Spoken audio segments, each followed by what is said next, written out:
Good evening. I am so happy to be here tonight. We are coming live to you from Destiny Church of Chattanooga, the Women's Connection Group, and we have a treat for you tonight. We are interviewing men on fatherhood. Yes, we're talking about the Josephs in our lives. The Josephs, no matter what happens, we all have them.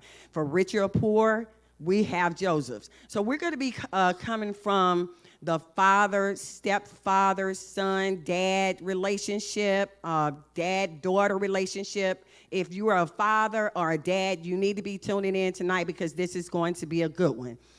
Before we really dive in and get started, I want to introduce to you the panel that I have. I'm very excited because I had the opportunity to get a mix up here. So I'm going to be learning. I hope you're learning online, and I hope that they're also getting those aha moments. So I have Tarisha Hicks on my left. She is a millennial. And she doesn't have any children. She is not married, but guess what? She had a dad. She had a Joseph in her life. So we're going to talk a little bit about that. Then we have Miss Anquinette Cameron. 3 boys, 3 awesome boys. Yep, they have a dad. Yep, we might get a chance to touch on that. And then to my right, I have, or actually still to my left, I have one of our wonderful ministers, and he is going to break it down a little bit to talk about the Josephs because he has a lot of history on that. So that's Minister Tracy. And then to my right, we have AV, which is Anthony Robinson, and he's a dad of 2 young girls, 2 adult young girls. And they are awesome. So he has a lot of expertise. He has a lot of knowledge that he can bring to the table. And then we have another millennial, Benjamin Burney. And he is from Nashville, Tennessee. Make it holler one time, Nashville, Tennessee. And he is bringing some perspective as a millennial, as a young father to a 15-year-old and then a 7-year-old. So he's going to bring a little bit of what worked for him and what didn't work for him. But tonight is all about conversation. So a couple of things that I'm asking you to do. Please like, please share, because I know for a fact that there are some men that you know need this conversation tonight. And then the very last thing, if you have comments, if you have questions, please type those in the chat because I am going to be looking for those because we want to make sure that this is very engaging. So let's get ready and let's go. Who are the Josephs in our lives? We're going to talk about that tonight. Couple of things that I want to cover. Who was Jesus' father? Who was his stepfather? Joseph. And there are a few things that we know about him. Not a lot, but there are a few things that we know about him. And we want to talk about that as it relates to today. So his role was a unique role because he did not plant the seed into Mary. However, he was chosen to be Jesus's father, right? He was raised under the law. He was a godly man, a spiritual man, and a man that had faith. Now, think about that. He had to have some faith, right? Why? Because Mary ended up pregnant, and Joseph didn't do it, right? But he also had an obstacle, which was peer pressure, right? Because his buddies are on the side saying, dude, this girl is pregnant. You gonna marry her? Really? How many of you, Joseph, are experiencing that today? How many of you are experiencing the hurt of, did she really sleep with somebody? Like, really? Like, that's supposed to be my girl, right? So those were his obstacles. But when the angel came to him in a dream, the angel said, hey, that's not what happened. So that's where the faith came in. So I want to talk about the Josephs of today. So my question is to the men here on the panel, why do you think, and the reason why I'm asking this question because there's a second question that's going to follow it.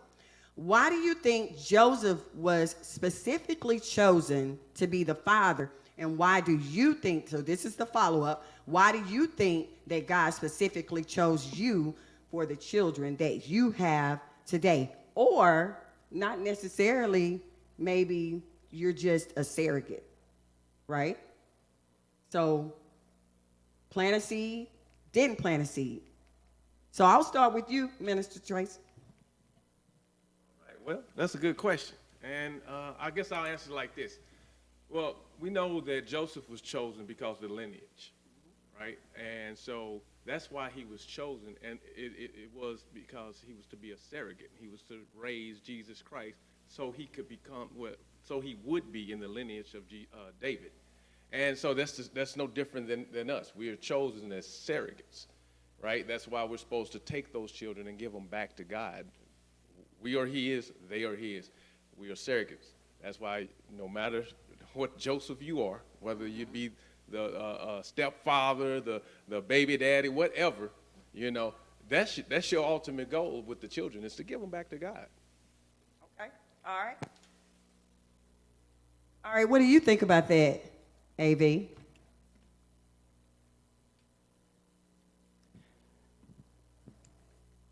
All the stories that I've heard, all the opinions and all the perspectives that I heard about Joseph and Mary and that whole understanding of Jesus coming to the world, I feel like God knew that he had to have somebody that was going to be patient on several different levels. Not only did he have to be patient with the concept of immaculate conception and knowing that he loved the woman that is pregnant, but we don't know where Joseph's faith was before all that went down. Okay.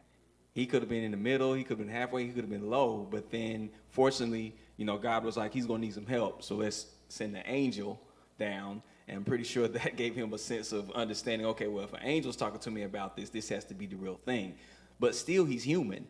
So even though, okay, that's not my child, I'm surrogate, then to understand and still with patience, this kid can touch me and I could die and he could bring me back to life. You know, realizing that, okay, there's a certain power here. I knew that this had a lot to do with God, but this is a powerful being that I'm dealing with here. And then to watch him grow up, and we don't know everything that Jesus did. We don't know all the things that Joseph had to go through in bringing him up. But dealing with Jesus, understanding that, okay, I didn't actually conceive in this, I wasn't part of this process, but then also Mary, because I'm pretty sure Jesus and Mary had a different relationship that Joseph didn't have. So now he's got to be patient in that process as well. So that was always my understanding. I knew, I felt like God, like, you know what, this guy right here, he's going to hold it down. So I'm going to give him this responsibility. Wow, that's good, that's good.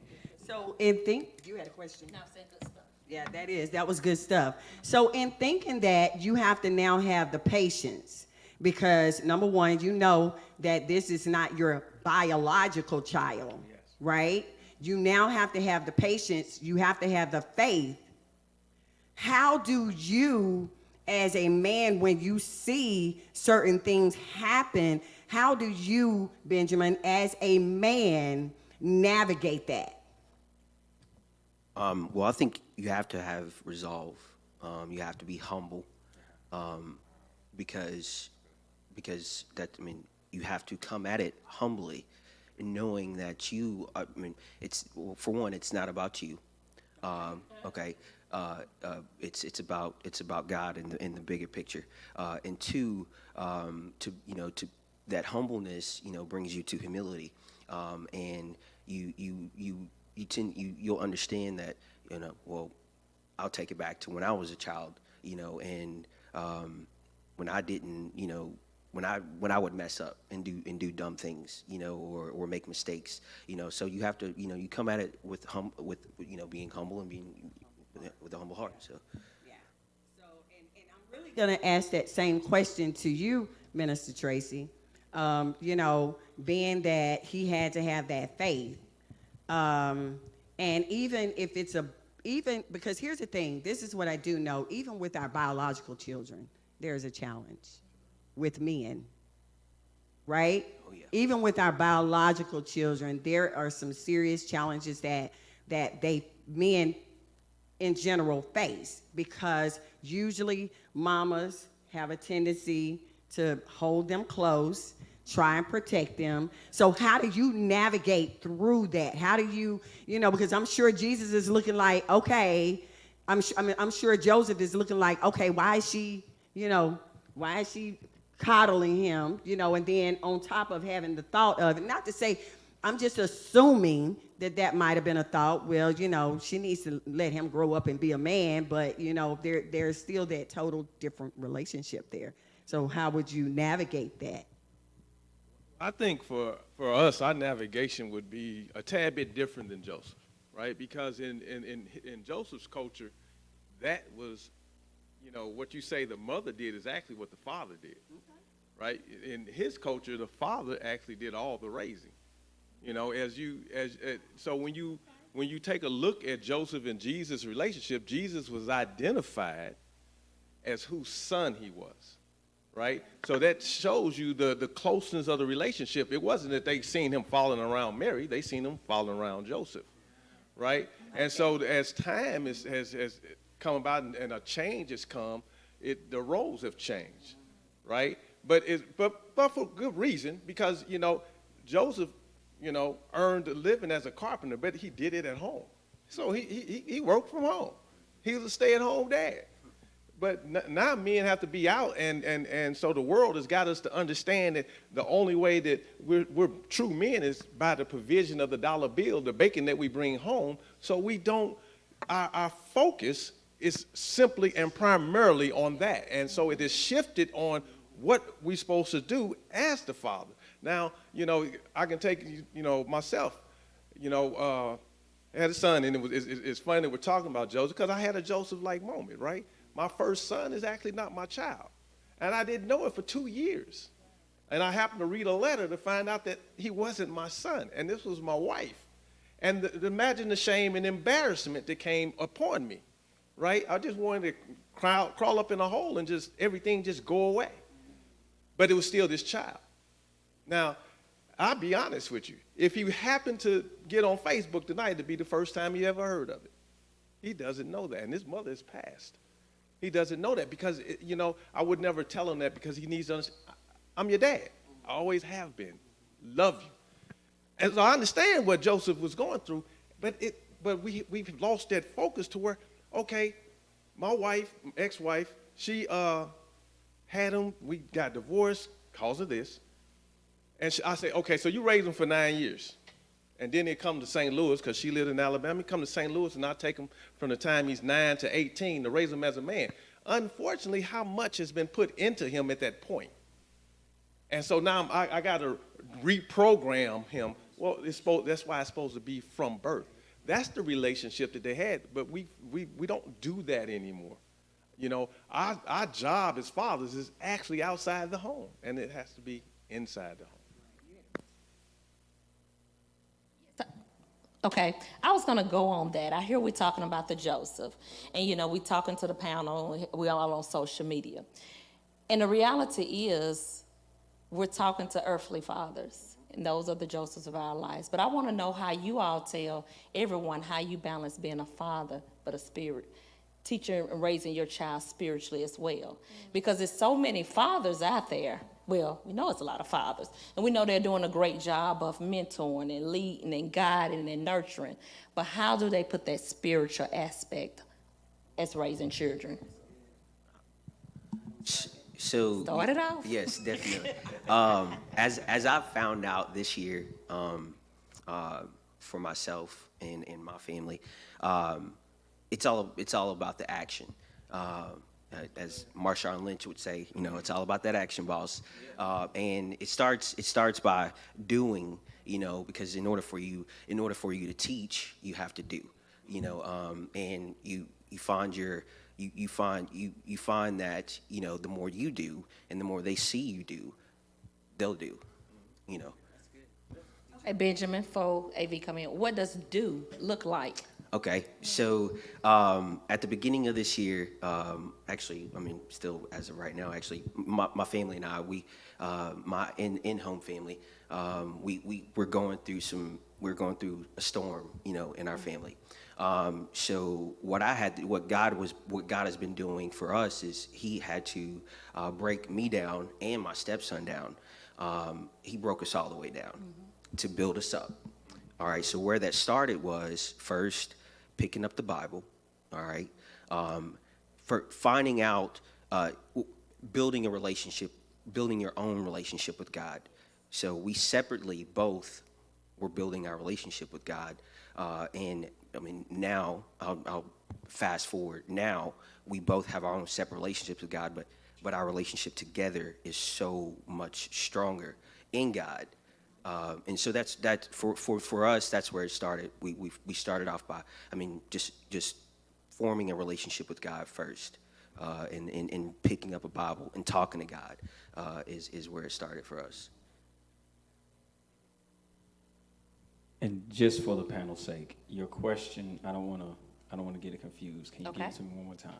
Yes. How do you, as we're speaking to everyone, and we're talking about fathers of your household, and we all know fathers are guide, they nurture, they direct. But how do you show that spiritual connection with God in raising your children? Okay, I'm going to start with a note, and I was scrolling. Technology is a blessing and a curse, and so I don't know where my notes are, but I was able to find where I got it from. And when I was preparing for this panel, I wrote this down. It says that fathers with integrity live in the knowledge that nothing is hidden from God's sight. Instead of blaming others, godly fathers take responsibility for their own failures and shortcomings.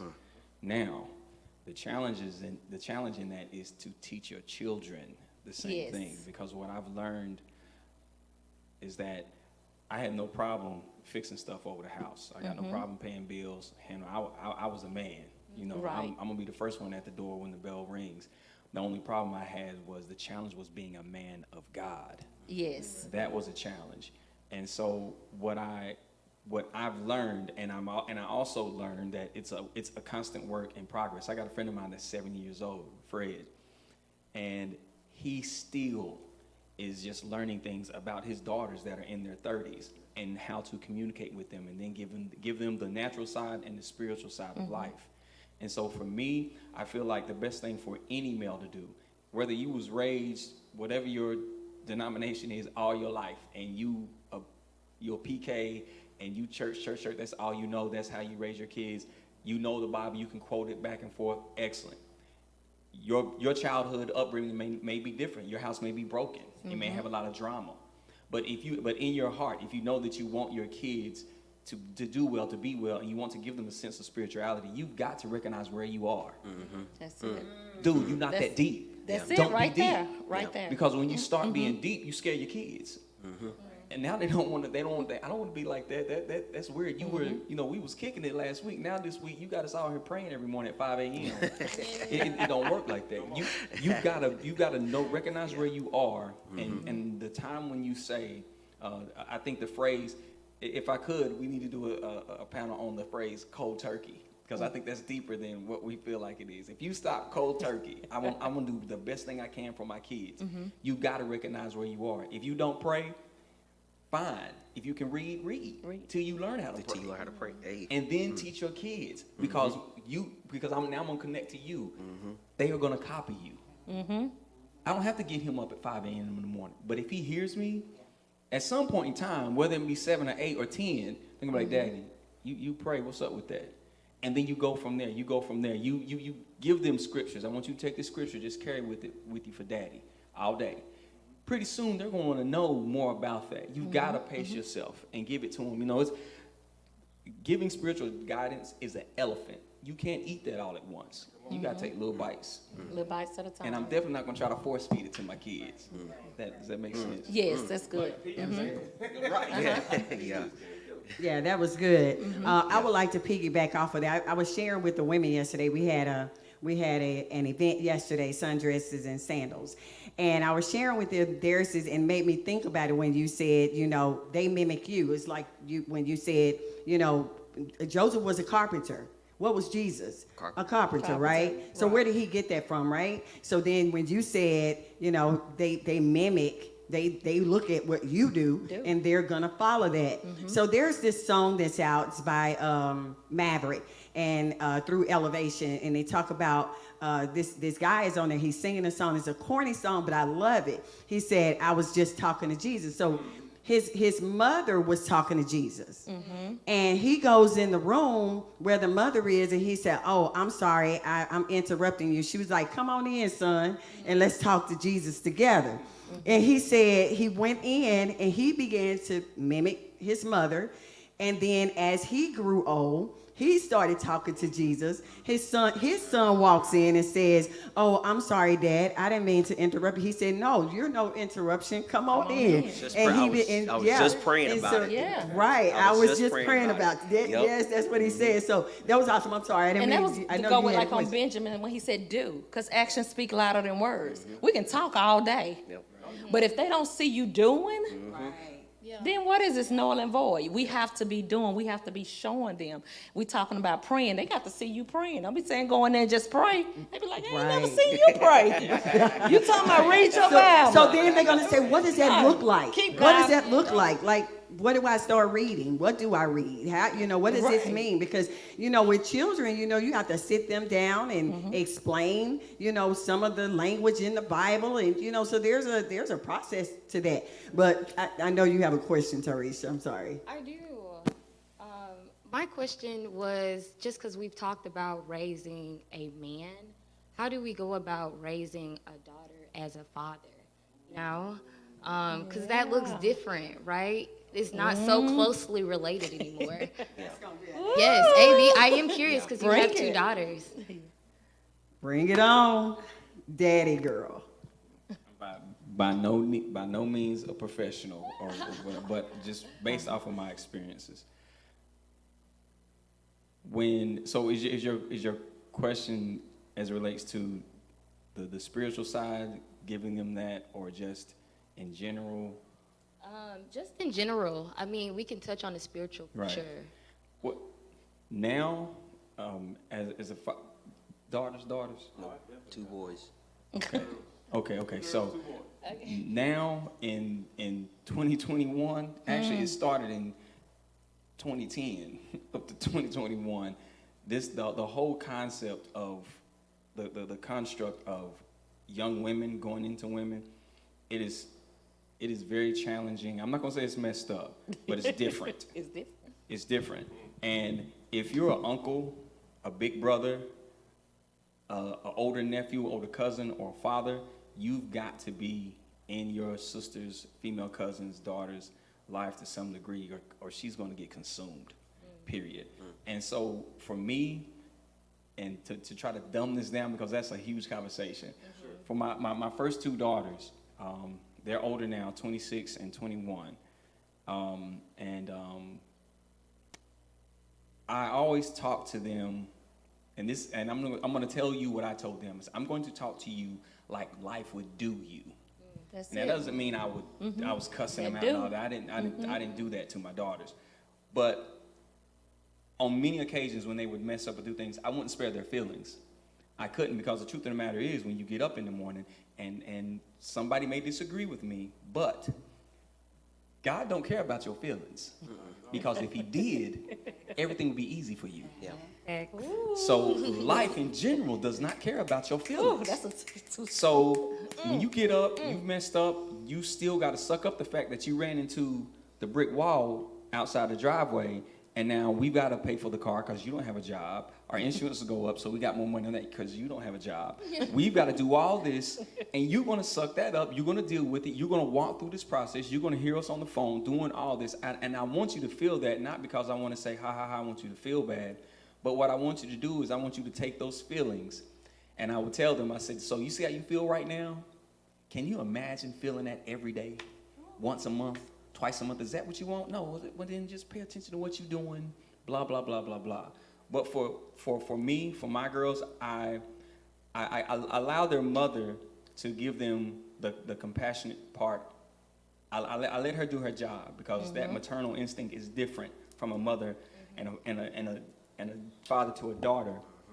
But I had to talk to both of them in a way that let them know that, one, I'm the only man on this planet that's going to love you without any ulterior motives, ever. That's good stuff. Ever. Yes. And with that being said, you have to understand that what I'm giving you right now, everything I'm giving you, and I probably got my player license revoked a long time ago because I gave him all the knowledge. I gave it to him, bro. I gave it to him. I gave it for free. For free, I did. I gave it to him. But you cannot, now, and millennials, you can't be soft with them. You can't be so compassionate. You can't rock all the time. Sometimes you sitting at the table like this, give me your hand. And it's back and forth. It's back and forth. So what I gave to my daughters was I tried to give them a balance of the natural sense of your issues in life, and then here's the spiritual sense. You've got to have a spiritual connection. Sometimes you have to go in your room and pray, and it doesn't have anything to do with me. Sometimes you have to pick up your Bible and find something that relates to you, and it doesn't have anything to do with me. Sometimes, and I remember my daughters would talk about journaling, and I accidentally found one of my daughter's journals. And in her journal, now this was like 20-something years later, she was in college.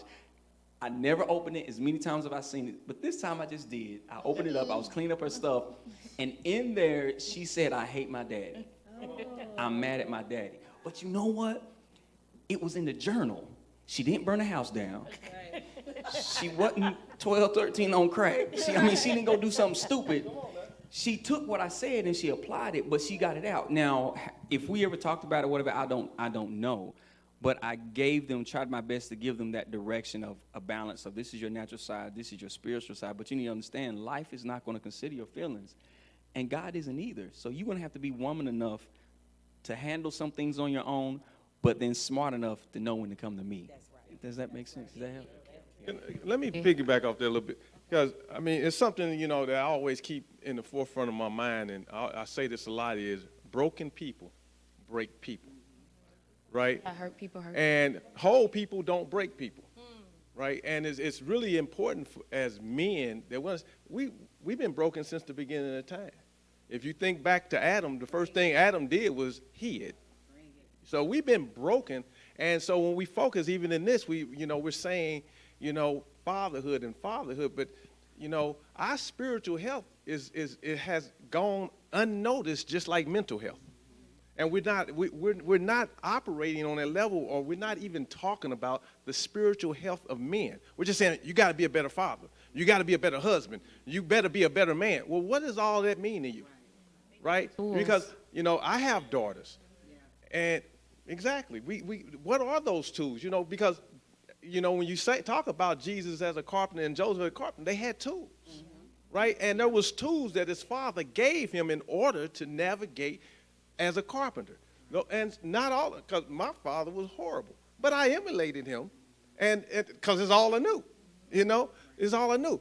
And then those girls came along. You talk about, those girls, to identify with the boys was easy, right? I know what they was going through. But to identify with the girls, I can remember my youngest daughter, who's now 25, she was in high school, and she wanted to date this little dude. Daddy wasn't hearing it. Don't know the little guy. And the first time I met him, I seen him trying to go through my garage door. Hold up.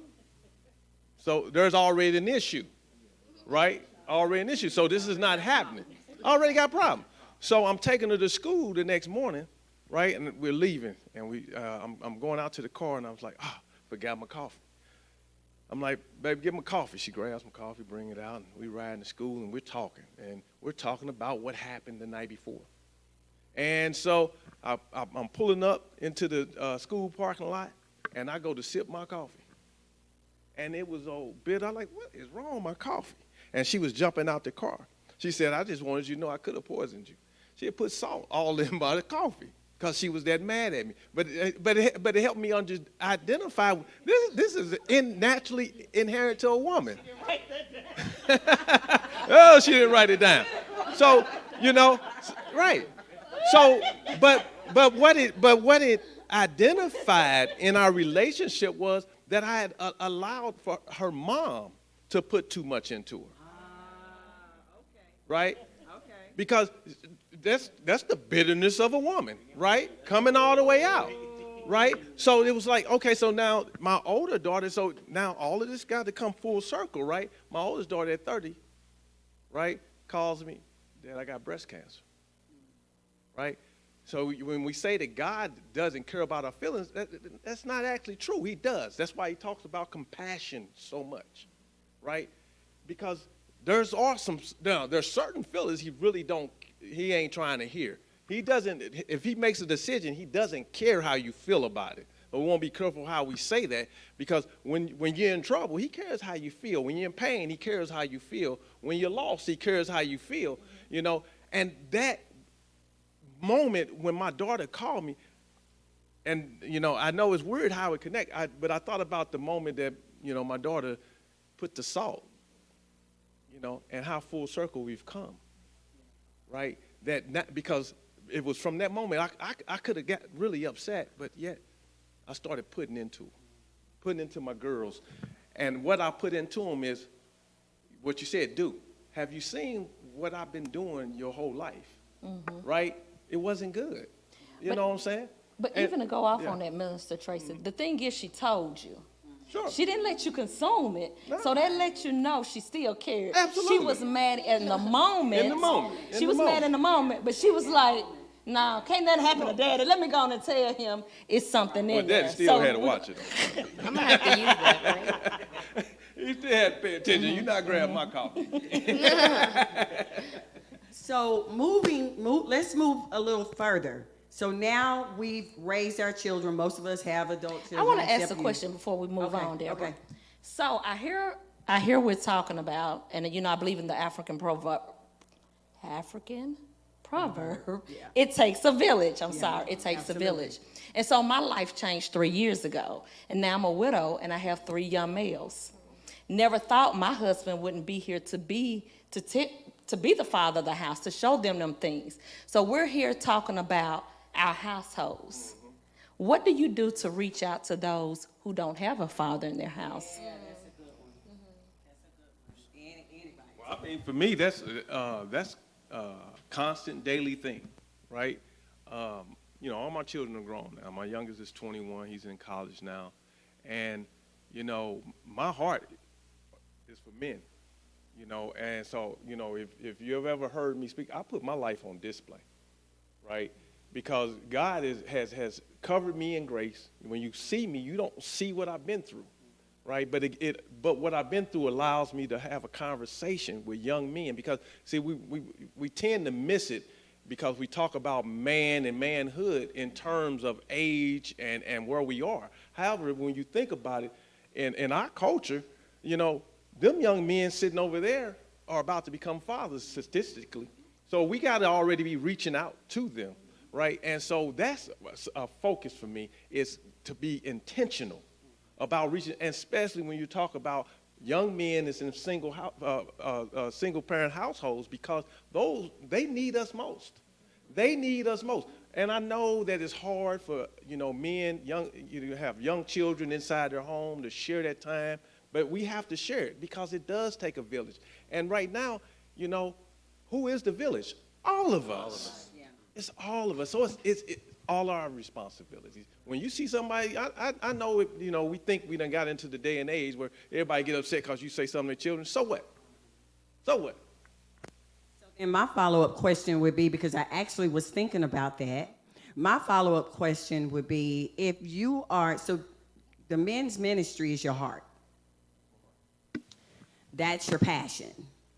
What about the man that not necessarily have a passion for ministry, but still can be a surrogate of young men, young women? So I'm going to push that to AV, because your girls are adults now, right? But you have been in a father role of taking care of your girls, right?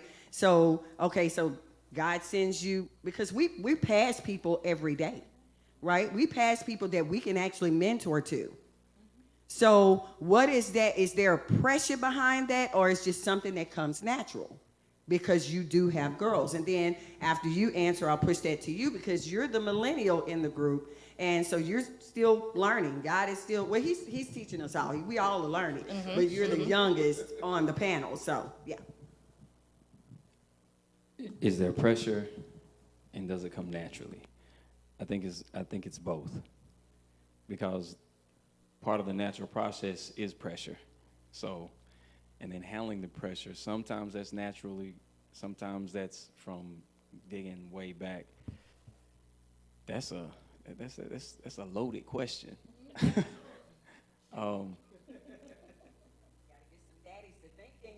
Wow.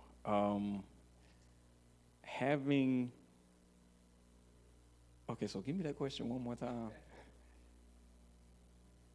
Being that you have raised two young and they are really Adults. going through the success cycle, Right.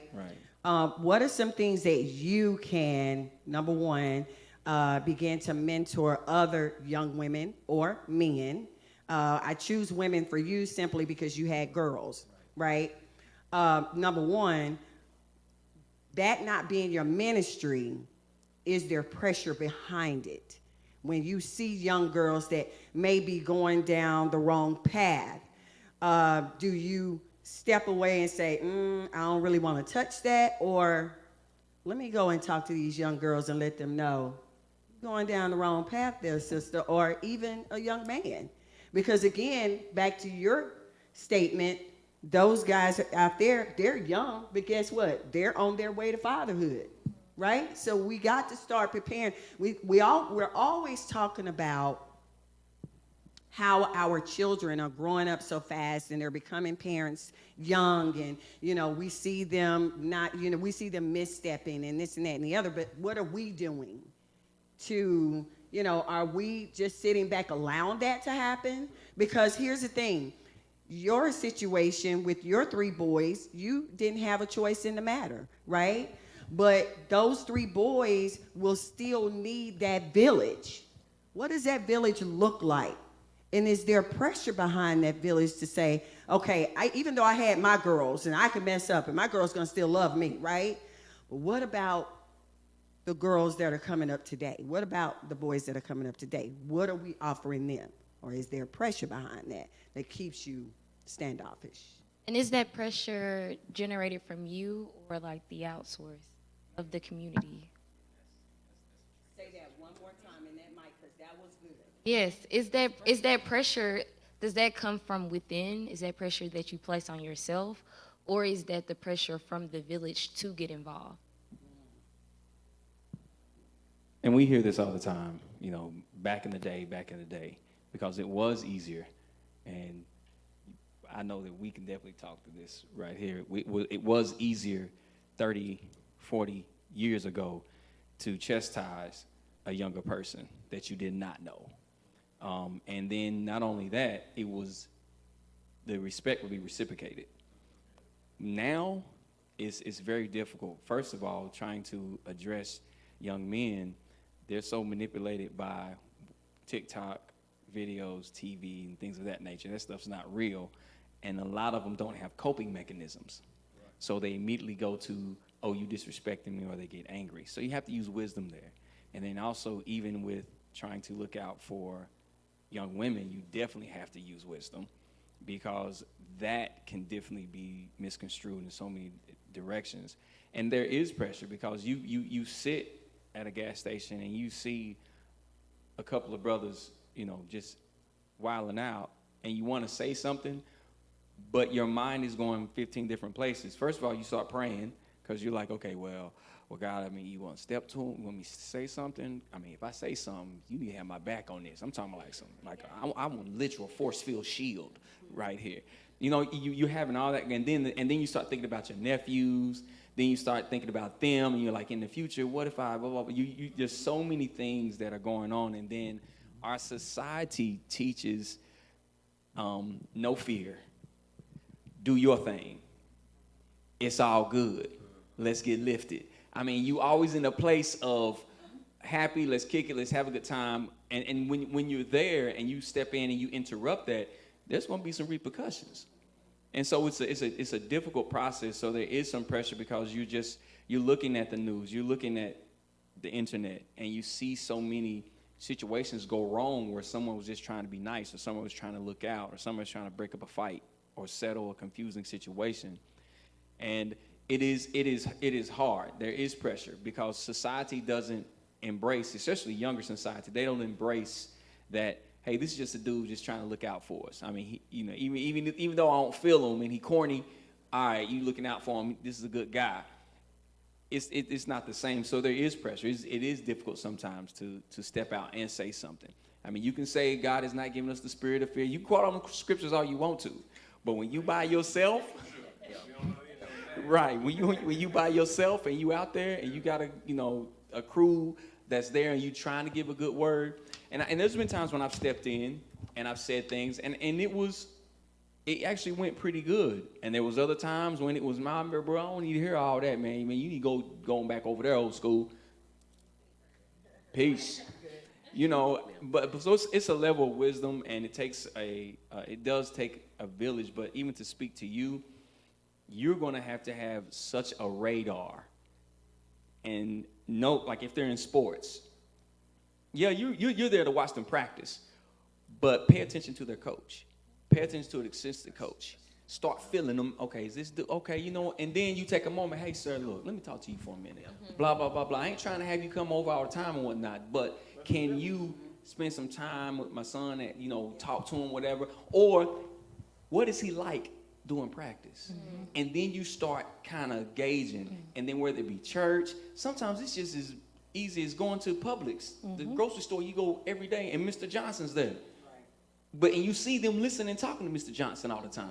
That's part of that village, and just trying to jump on wherever you can. And I'm gonna come in on that because I got a great village, and I'm so thankful. But I'm in a widow group, and I look at the widow group. They don't have that village. And people say, when you said about a coach, my son wanted to play on this team, and I said no. And he was like, but Mama, I said, I don't care about a win.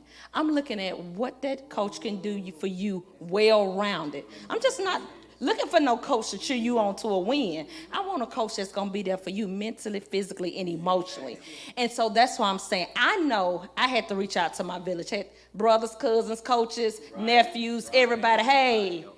And I recall when my 13-year-old, our baby boy was 13-year-old when my husband passed. And he put on a Facebook post, broke me down, that he said, I know I'm young, but I feel like anything that comes to me, I can handle it. My 13-year-old? So I had to call that village up, and I'm just saying, but I know we're talking about the community and that village, and my husband was a coach for years. And he would always bring these children home. I'd be like, we can't save everybody. We can't save everybody. But when he's gone, it came back, and I said, "Oh, he was sowing some seeds there, and we reaping a harvest here." And I know how to reach out, but everybody doesn't know how to reach out. Everybody who's listening, their father left us unexpectedly. But what about those fathers that are not in their children's lives? How do men or women who raising children, they reach out? And that's what I'm saying. Reach out to your village. It's people there.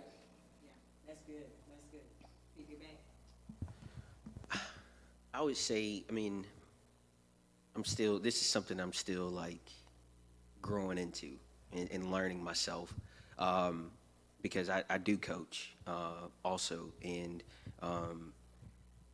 so parents do I do see some parents, they'll come up to me and talk to me, my son this, my son that, and so you got those parents who reach out, those parents who touch, because they want to get a feel for who's coaching their son or their daughter, and then you got the ones who don't.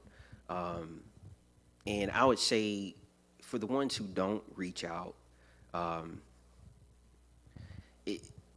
it's more of so, okay, well,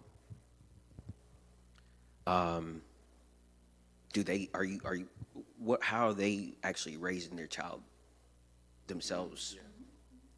Okay, so do they really care at all?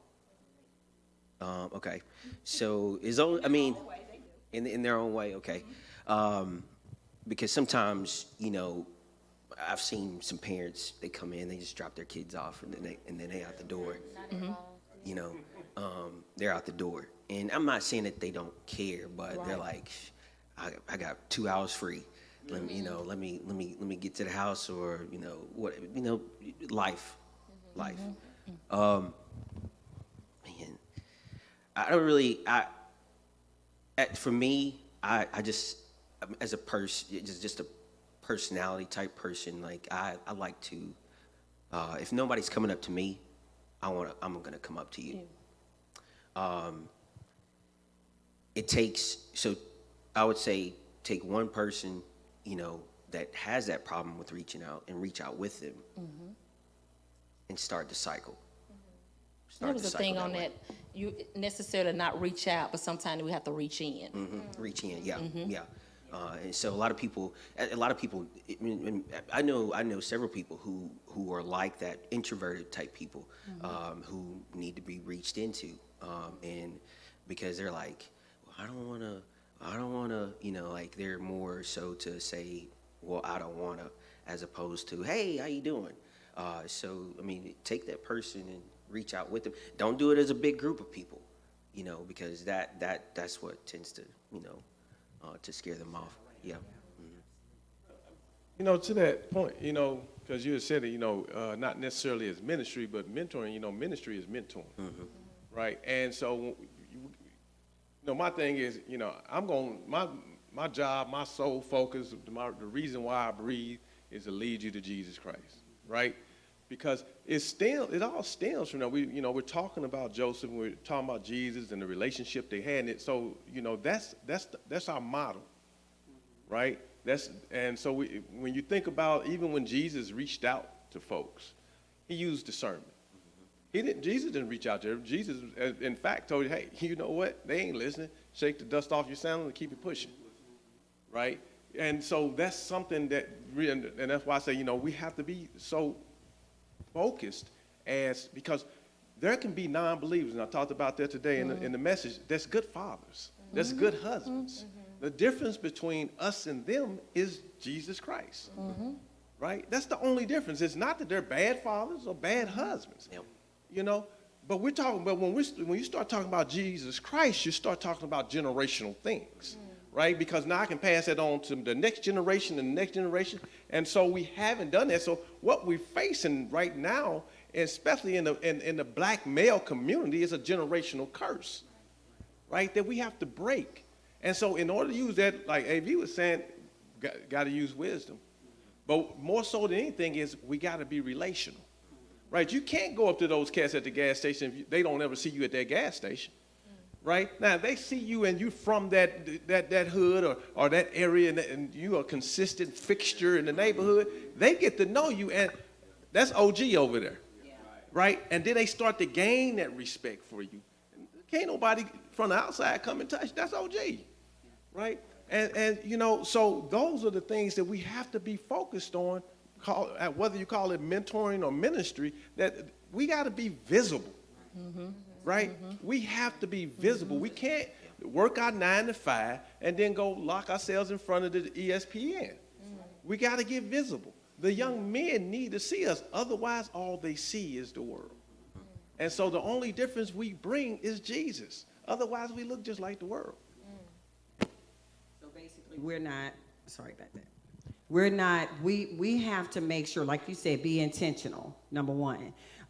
You said reach in, if they're not reaching out. One of the best things that happened to me, because I was a single mother, and one of the best things that happened to me is when my daughter and my son were running track, playing football, the coaches, they didn't necessarily reach out, but because I saw that they were going to give good direction, then I'll allow them to have that open door.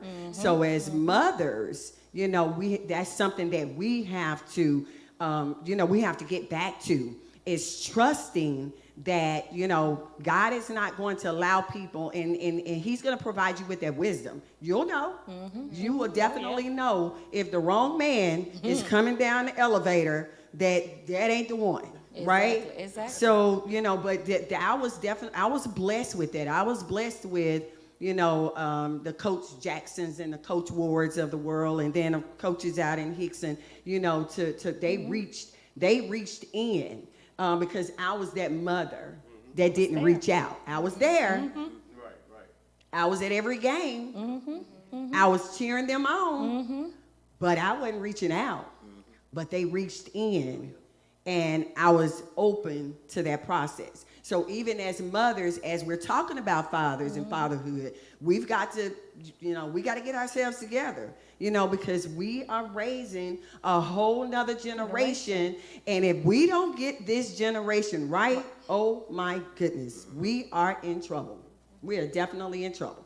All right. So as we talk about you said resources, tools, as we talk about the resources that we have now as parents, as fathers, as dads, we have all of these tools in our tool belt. How do we begin to spread that out? Because Jesus told us that we had to go and make disciples, right? Think about that, Joseph. What did he do with Jesus? Apparently, Jesus learned a lot from him. Right? Look, and of course we know the end of the story. We know he was going to turn out great anyway, right? But he still had that map that was guiding him through. So as we take our tools and use them, the tools that we have in our tool belt, as fathers, as dads, how do we begin to spread that out throughout, our daily living as we, continue on our journey? I was going to say, Mr. Tracy said it. He said it best. Be visible. You have to be visible. You have to be present. You have to be intentional. And especially with the Generation Z and so on and so forth, you have to relate. Be relatable. Got to be relatable in order to connect to them. Your way, and this is one thing that I've been learning and working on. Your way is not always the right way. Exactly. As you were saying earlier, the old school, the old school way is not. Some kids still to this day are they're gonna get that old school way. Some kids, they ain't trying to hear that. So you just being relatable, being visible, intentional. Yeah. Well, and what's crazy because I have millennial children, right, or millennial adults. They're not children. When you start having kids, grandkids, and all of that, they're not children. They're adults. And they have had to even school me, Mom, we're good. Like, you don't need to mother us like that. We're good. Here's the thing to that. We have to listen. We have to listen. Yeah. Don't take it personal. Because what we want to accomplish, we want to achieve the success of getting them to Christ. So if I'm still pushing my thoughts and my feelings and my whatever on how I raised them, when are they going to have that opportunity to have that relationship with God, that one-on-one relationship? So as a mother, let me say that because I'm a mother. As a mother, I had to listen and say, and especially with a male, Ma, I got this, is the way he'll say. Ma, I got this. And I had to listen to that because guess what? Number one, I'm a female. Number one, I don't know your plight. I don't know the journey that God has you on, except that he has you on one. So as mothers, we have to step back and let, whether it's the daddy or the father or the mentor or whomever, step back and allow that process to happen. Right? Yep. So, okay. So then that ties into what are some ingredients? So we talked about the recipe, talked about the tools and the tool belt. What are some ingredients that you wish to keep as a father when you were raising your children, right? And you say, oh, okay, I did pretty good on that, right? So really we'll change that to what is words of wisdom Okay. that you can share with becoming fathers or other fathers. Right. Those ingredients. But what is those words of wisdom say? I think I got this one right. Yeah. This really worked. It took me a while to get it, Yeah. but it worked. Yeah. That Right. that tastes good. Yeah. Yeah. That was good. Yeah. That cake had the right ingredients. Right. I got that down. Yeah, I want that Yes. cake again. Go make that cake again. Right. So, Well, I would say that is the one ingredient I feel I have improved upon and pray that I will continue to improve upon is my compassion. And it's been my compassion that has opened my eyes to, as we talk, to realize I can't raise my children the way I was raised. It's a different generation, right? So I had to get relational with my children that I may understand who they are. We talk about all the time, train up a child in the way they should go. Well, the first thing is you got to know who the child That is. is. That's it right there. Otherwise you're trying to force feed Yes. something And their children. back to those peas Yep. again, right? So you got to be very relational, but it takes the compassion to know that this generation, that this millennial generation, in which all my children are in, they got pressures that I wouldn't even understand. Yes. So if I don't listen, I'll never know. And so I'm speaking to some, and I was just telling somebody the other day that, my generation has to understand that when we're talking to our millennial kids, we're talking to a computer. And we don't know how to speak the language because we're not listening. In fact, we have to listen. They're smart. They are articulate. They speak well. They understand history. They're educated. Yes. They're all of these things. And most of our answers is Jesus, That's it. the way I was raised, or my mama, my daddy. And they're saying, but what about me? Right. And I'm going to add on that. I hope my mother is listening. As she told me the other day, talking about my boys, and she said, you all wouldn't have dared. And I said, Mama, these children are different, and you have to meet them at their level. And I'm glad you're saying that because, Mother, it's not like raising me. These kids got to ask questions. They got to talk. We was taught you just do as you was told. We had to just say and go with it. But this generation, and we have to meet them where they at. We can't change them because this is where their generation is. And so they want to discuss things. They're not necessarily talking back. They're inquisitive. They want to understand it. And what you said was we got to relate to them where they at because they're totally different. That's why this millennials, Gen X, baby boomers, it's there for a reason. right. You had a question, Teresa. No, but I can say that I can relate just from growing up in my house and, just being different from, I feel like my family. I'm a little bit artsy. And so understanding me as an individual, I feel like it's super important to have a strong relationship with your parents, Yeah.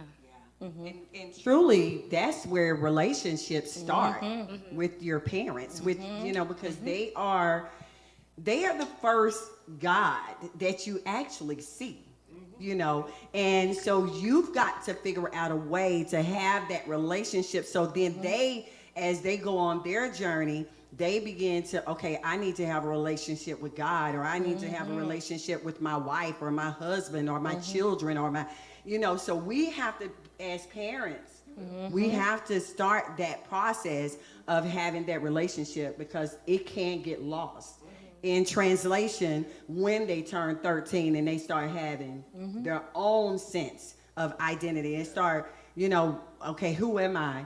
What should I be doing? Because they start thinking, they may not articulate that to you, but you should know that that's where they are. Because think about you even at 13 and where you were, so, okay. Can I say one thing to that, though? Absolutely. Because, as men, it's going to, the relationship between,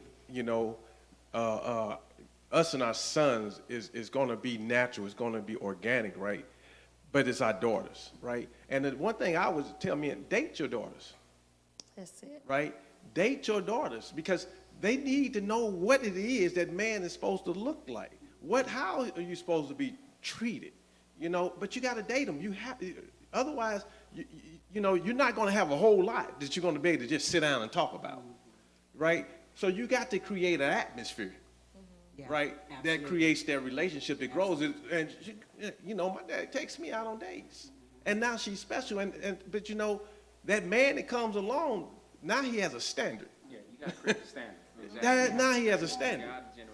And to piggyback off of that, because I got boys. So y'all talking about daughters is, as mothers, we have to show our sons. Because you can raise your child, and if I ain't taught mine nothing, she ain't gonna have no standard, because what she gonna say is, Dad, it ain't none out there like you. And that's the same for the fathers in the home. They're watching how you treat your wife. They're watching how you treat it.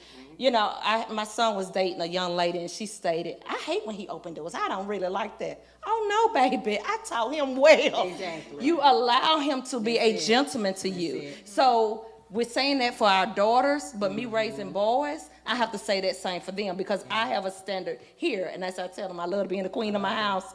And I have to ensure that they have that as well. Because if our guys are not trained, it ain't gonna matter what you're doing for your daughter, because we ain't gonna have no guys out here to come pick them up. Right. Can I throw something else out there? Because I open the door for my wife. Okay. Oh, yes. I open the door, but what guys, most men look at me like, shh. But you know what? You know the reason why I open the door for my wife? What? Protection. Somebody come up alongside the car to snatch her purse. How long is it gonna take you to get around the car? I love that. It's protection. We're supposed to be a covering, but yet we let them get out the car. Whether it's rain or sunshine, go on out, and we, come on now, we know how we are. We got to get ourselves, and it takes us a minute to get out the car, right? By then, she's already robbed or whatever. So it's as a protection, man. You got to open the door. That's good. That's good, because I hadn't even thought about that. Like, my dad, that was one of the things my dad did, but I didn't think, I just thought, that's how he was raised. That's what he's doing, but one thing I have to say about my dad is he was a protector of the entire house. You know what I'm saying? So just not even knowing that, and hopefully the young ladies that are listening, they understand, okay, this is why your son is opening up the door, because I'm trying to protect you, girl. Somebody hit you in the head, it's not gonna be cute, right? So that was great. I'm glad that you gave us that insight, because I just thought it was something my dad did, because that's just who he was. Chivalry. Yeah, exactly. Yeah. So then here's the last question. We know Jesus was our influencer, right? He influenced us in every aspect of our lives. Who outside of Jesus influences you? Number one, that's question number one. And then number two, how are you influencing others? I've got several influencers, godly influencers in my life. I know, especially through this season, this storm that I've been going through. One of the first persons I reached out to was my best buddy Jonathan, and he has, even though he's never gone through what I'm going through in my life, he was there to say, he's been there to say, God's got you. God's got your back. He's gonna be there for you. He ain't going nowhere. You keep doing what you're doing. You keep going to church. You keep reading your Bible. You keep praying. My sister constantly saying, you just keep doing the right thing. You just keep doing the right thing. And so, it didn't have to be a male. It doesn't have to be a female. You multiple influencers. As long as I would say this, you are who you say you are, and you got to surround yourself with godly people, because you also are who you hang around with.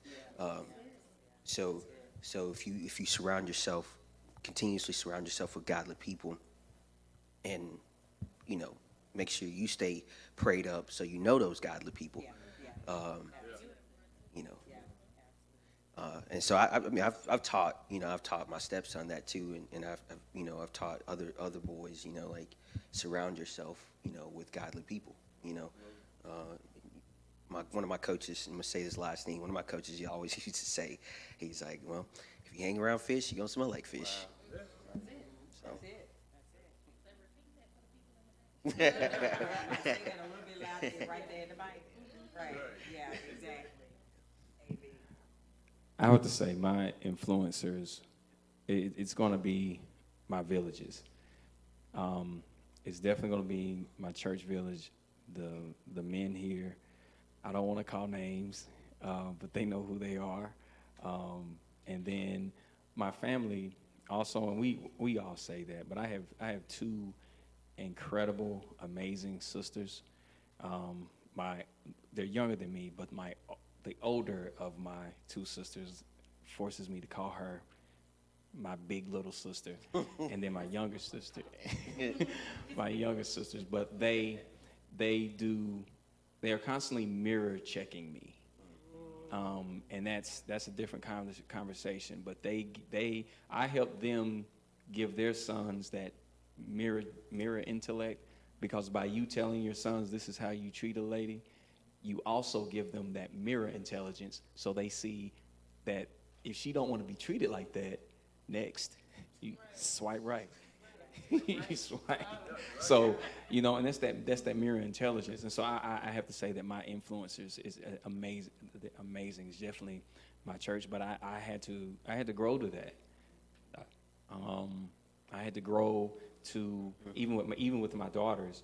I had to recognize both of their intelligent types, both of their personality types. My daughters are artsy, if you will. I don't like that term. I feel like it dumbs down the ability and the talent that you all have. But I'm gonna say artsy, but they're artists as well, like you, and their personalities. God bless us all. It is just but I had to learn that, and it was my influencers that helped me gauge that and understand that. But I thank God that I finally got the wisdom to listen and pay attention, because I was brought up that way. And I feel like we do have to pay attention to how different our young people are now, but there is nothing wrong with finding that balance for a little new school, and you gotta have some old school. You gotta have a lot of old school to help balance that. Yeah. I mean, you can say what you want to, but I may not sit you in the corner and make you stand with your back up against the wall holding books, with your palms down, like my daddy did us. Or make you cut the grass in your yard and 5 neighbors' yards down just to make a point.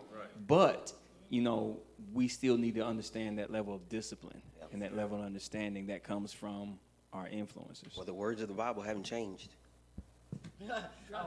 They have not. Y'all showing These out. mics are tore up. These mics are broken. All right, Minister Tracy. Well, don't have anything behind that. But That's good. Good stuff. influence. There's been so many, right? And I've taken a little bit from this person and some from that person, But there's some things in life that, someone that I remember my sergeant major in the Army. Dude was just all the wisdom of anybody I've probably ever met. He had so much wisdom, and he used to always, is this all you ever expect out of life? Is this all you want? Challenging me all the time to be better and to be better. When he told me, he said, you're going to drill sergeant school. I don't want to be a drill sergeant. I didn't like mine. He said, but it's gonna push you to be better. I'm like, I don't want to be. He said, so you're saying you don't want to be better? I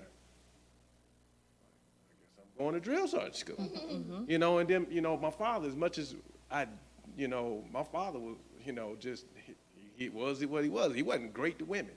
He treated my mother bad, right? But there's one lesson I learned from him is, my cousin made me mad one time and I hit her. And my father wore me out. And he woke me up every morning for the next 3 days.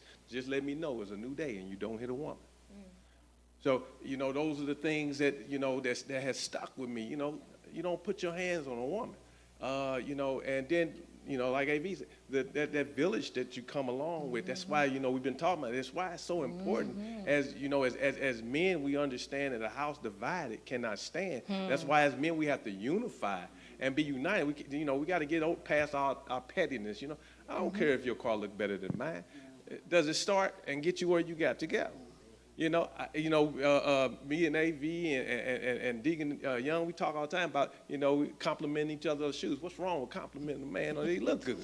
You know what I'm saying? I'm confident in my manhood. Building each other up. You know what I'm that's saying? the thing. It's okay to build each other up. We have to encourage, have because to. the world, has beat us down. I always say, I ask this question and I'll ask it 1,000 times again. I ask people a lot of times when I meet them, have you ever met the real you? Right? And most people get all, yes, okay. No. But most of us only know the person that the world has created. And the only way to get to know the real you is to get to know the creator that created you. And until we get there, we don't really know. So we're finding our way through, right? And so and one of the biggest influences in my life today is my wife. Right? When I ask my wife to marry me, she say, "Hey, if I start acting crazy, it's because you're not following God." Drop the mic. You know what I'm saying? But she's like, "Hey, I'm not accepting anything less I'm not than a accepting godly anything man. less. I'm not going to That's accept it. 50% of a man. I want a 100% godly man." So that's, it's been 7 years, but it's something that's always on my mind. Because when I come up with a big idea, you talk to God? Did you talk to God? Did God say that? That's accountability. Absolutely. That's accountability. It's absolutely, and there's nothing wrong. I know we want to shy away from women, keep holding us accountable, but why? Why? What are we afraid of? Right. We got to come out of the dark. Right. That's it. Absolutely. Well, we're going to close here in just a minute, but I have one more question for these men. What is that one word that keeps you going, that helps you on the journey of being a father, and we're going to even throw in mentor, and we'll throw in dad? What is that one word? And you don't need, 2 or 3 paragraphs, but just that one word that is helping you on this journey as a father, a mentor, and a dad. That one word. Anchored. Yeah, that's where it started for me. That's where it started for me this year. That's where it's going to continue for me this year. Because to have a successful household, to have an undivided household, you got to be anchored. As a man, you have to be stable. That's good. That's good. That's good. All right. AV, you ready? Yeah, honestly, for me, Straight up. change. Woo! Y'all showing out. It's change. Change is inevitable. Yeah. Right. Yeah. Only Got thing that's to be perfect. adaptable. Adaptable, flexible, all of Yes. that. Yeah. You it's got important. to. Well, my one word would be liquid. Fluid. Yeah, you have to be fluid because, liquid, go with the it flow. doesn't control its flow, but it's powerful. Woo! That's some good stuff. Y'all showing out. Just put it on the table. Golly. We done dropped the mic 5 times, took up an offering. Come on now. Good stuff. That's good. That was good. Oh, my goodness. I hope you all have enjoyed this conversation this evening.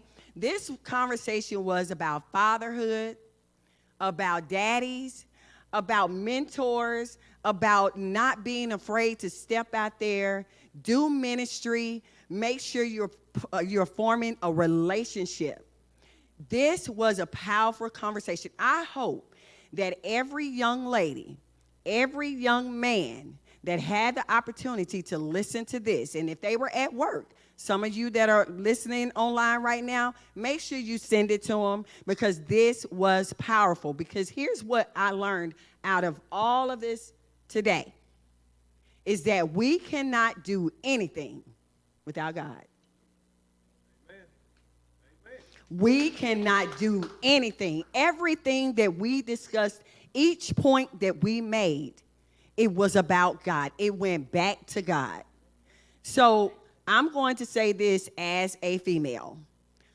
Mamas, grandmothers, get out of the way of these men. Allow them to do what they were placed here to do. Period, point blank. We're going to drop the mic. Have a good night.